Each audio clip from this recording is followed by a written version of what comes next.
In this video I'm going to look at using side-by-side box plots to compare one continuous variable over several categories, or one categorical variable.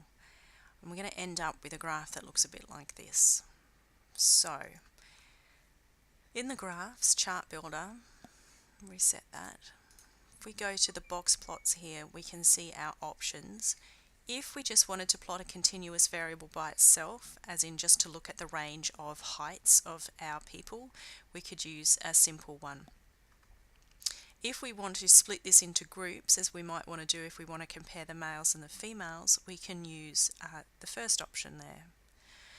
The continuous variable that you're interested in looking at goes on the y-axis, so in this case I'm just going to pick height. And the groups that you want to split it into goes on the x-axis. And I will look at gender.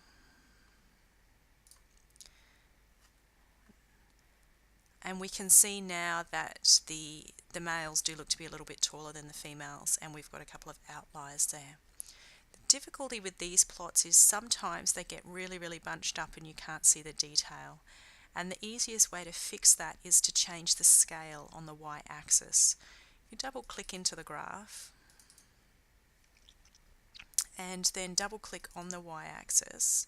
You'll see that it's highlighted in yellow. We can actually change the options here.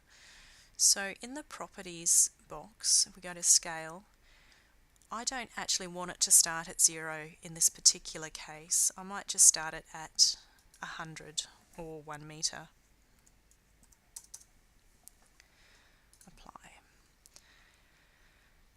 And now it's a little bit easier to see.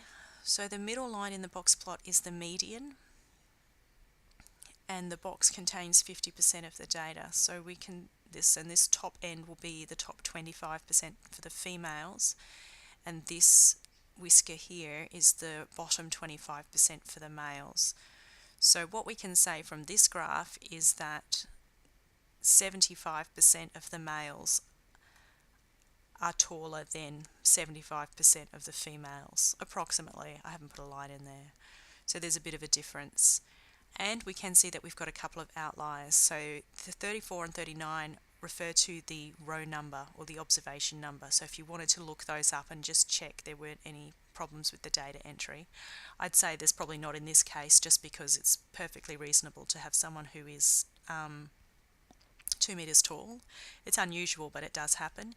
If you had someone show up as being 3 or 4 or 5 meters tall, that's where you might think you've had some problem with the data entry, and perhaps go and double check your records.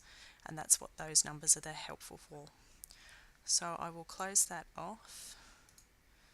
You do have another option for looking at continuous data and splitting it over groups. It's not in the chart builder, it's actually in the legacy dialogues. This is very handy though. If you go down to the histogram, you can put your variable that you're interested in here, such as height, and how you want it split up goes into the rows. So I put gender in. And this is handy because it will give you a little normal curve if you want to make any judgments about how normal your data is. We don't actually have very much data for this particular set. I think there's only 40 observations, so it's not going to look very normal no matter what we do with it. But this is certainly a handy way to split up a continuous variable as well. So this is the same as this. I think there may be an option to do a dot plot the same way.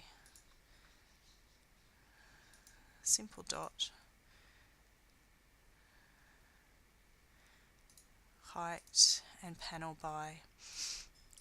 It can be a little bit confusing just because SPSS will give you different labels for each of these boxes and you have to work out what goes where. If you're not sure, just take a guess and see what it looks like, and then you can always fix it up later. So this is okay. I mean, the dots are a bit enormous, but you can fix that up. But certainly that can be useful as well. Now they're too small. Apply, fill, much better. And of course, don't mess around with your graphs until you're sure you got the right ones, otherwise you just waste far too much time. But that would be a perfectly acceptable graph as well.